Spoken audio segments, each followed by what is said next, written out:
భారతదేశం అభివృద్ధి చెందుతున్న దేశం. ఇది ఎప్పటినుంచో చదువుతున్నదే. ప్రపంచ దేశాలతో ఎన్నో విషయాల్లో పోటీ పడుతున్న భారత్ అభివృద్ధి చెందిన దేశమని ఎప్పుడు అనిపించుకుంటుందోనని చాలా మంది ఎదురు చూస్తున్నారు. అంతరిక్షం, క్రీడలు, ఇతర విషయాల్లో భారత్ మిగతా దేశాల కంటే మెరుగైన ప్రతిభను కనబరుస్తుంది. కానీ మానవ వనరుల అభివృద్ధి విషయంలో రోజు రోజుకు క్షీణిస్తుంది.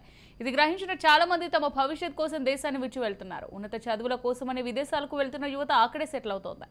ఇక్కడి నుంచి తమ కుటుంబాన్ని తీసుకెళ్లి విదేశీ పౌరులుగా మార్చుతున్నారు. ప్రస్తుతం పలు దేశాల భారత్ సంతతికి చెందిన వారే మంచి పొజిషన్లో ఉన్నారు. మున్ముందు మరింత మంది ఇలాంటి వారు కనిపిస్తారు. అయితే భారత్ నుంచి ఇలాంటి నైపుణ్యం ఉన్నవారు ఎందుకు తరలిపోతున్నారు? భారత్లో ఉన్న మైనస్ ఏంటి? 2024 కేంద్ర బడ్జెట్ను ఆర్థిక మంత్రి నిర్మలా సీతారామన్ ప్రవేశపెట్టారు. ఈ బడ్జెట్ సందర్భంగా పన్ను విధానంలో మార్పులు చేశారు. స్టాండర్డ్ డిడక్షన్ 50,000 నుంచి 75,000కు పెంచారు. ఇదే సమయంలో దీర్ఘకాలిక పెట్టుబడులపై 12%, స్వల్పకాలిక మూలధన లాభాలపై 20% పెంచారు.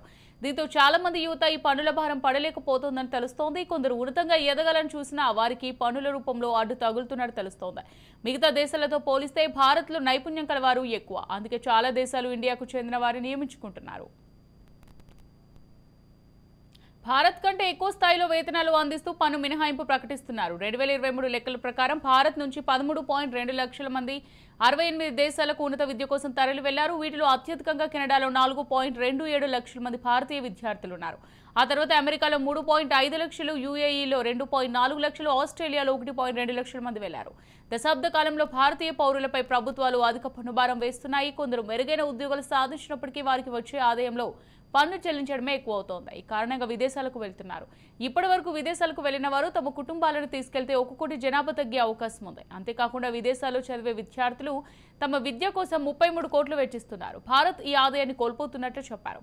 అయితే మెరుగైన విద్య అందిస్తూ పన్నుల భారం తగ్గిస్తే ఈ ఆదాయం వచ్చే అవకాశం ఉందని కొందరు ఆర్థిక నిపుణులు అభిప్రాయపడుతున్నారు.